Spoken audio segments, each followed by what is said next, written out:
So this is it. This is mine. This is my new mower. This is a Toro Reelmaster 5510. So it's a fairway mower used on like golf courses, sporting fields, things like that.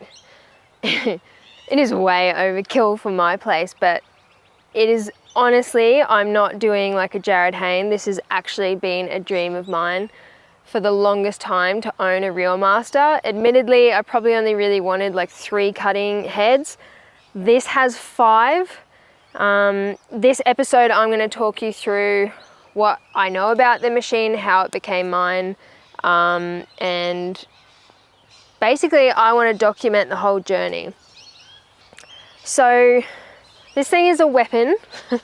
It's going to be a bit of a project though. I'm sure that you've just seen driving it out of here. It's blowing some white smoke, which probably means, well, I know there's an engine issue on it.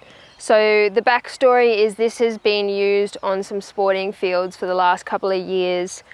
It's been a great mower until it hasn't.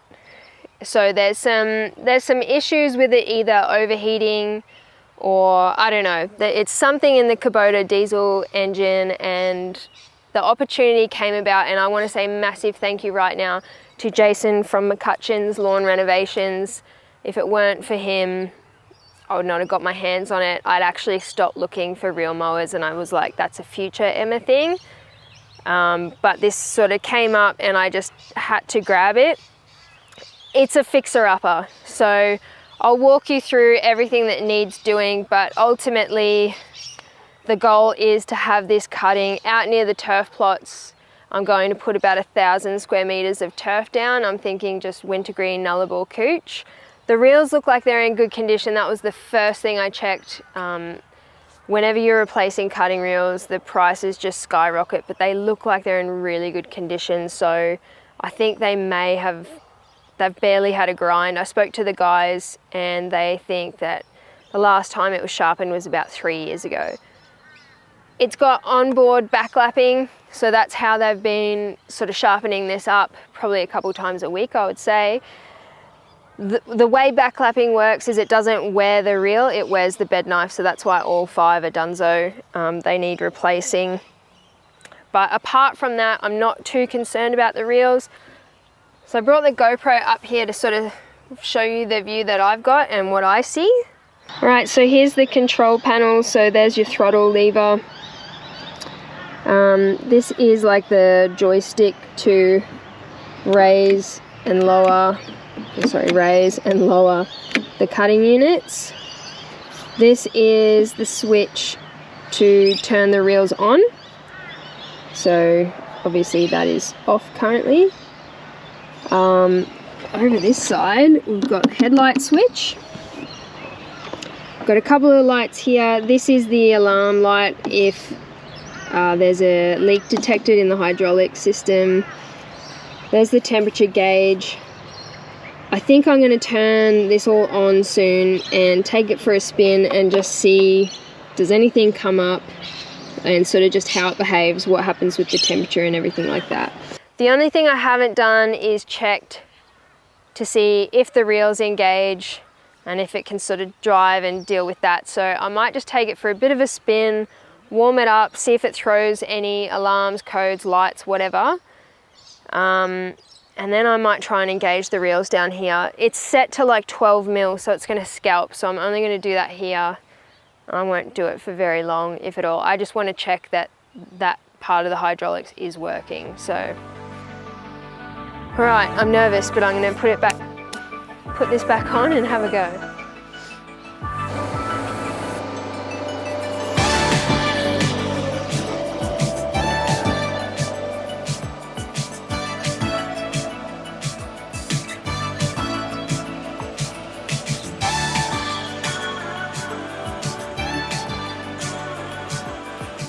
So it does engage. It's tearing things up, but that's to be expected. But that means all the hydraulics are working, so I don't really need to do much there. I might just flush the system, put new hydraulic oil in and sort of be done with it. Some of the hoses look a little bit brittle, but I mean, we'll see. It's got leak detection, so I might just chance it. But yeah, next thing will be cleaning it. So that took me so long the other day just to sort of clear that up as much as I could with the air compressor. So what we're going to do now is just give it a nice wash down, degrease it, and the whole purpose of that is so that when I'm replacing fluids, filters and things like that, we don't have nearby dirt and debris go places that it shouldn't. You're right there, mate.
Alrighty, so all clean now, or I'm happy with this is how clean it is at the moment.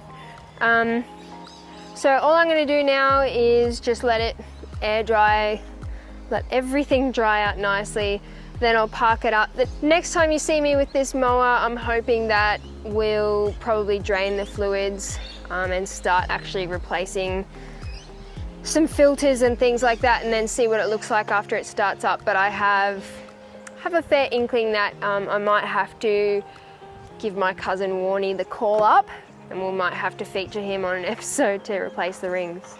Surprise, Warnie. Thanks so much guys for watching. I'm so keen to get this back to full health and use it at the top when we eventually lay the full area up there that's about 1,000 square meters. If you have any tips, if you've got any experience with a mower like this, feel free to slide into the DMs, I'll write you back. I'd appreciate any help I can get. If you haven't already, please make sure you subscribe to the channel, and if you're on Facey, make sure you jump onto Lawn Care Australia, trying to build that community on that platform as well. You don't need to use the products, it's okay, happy to just chat lawns. All right, see you next time guys on Lawn Care Australia.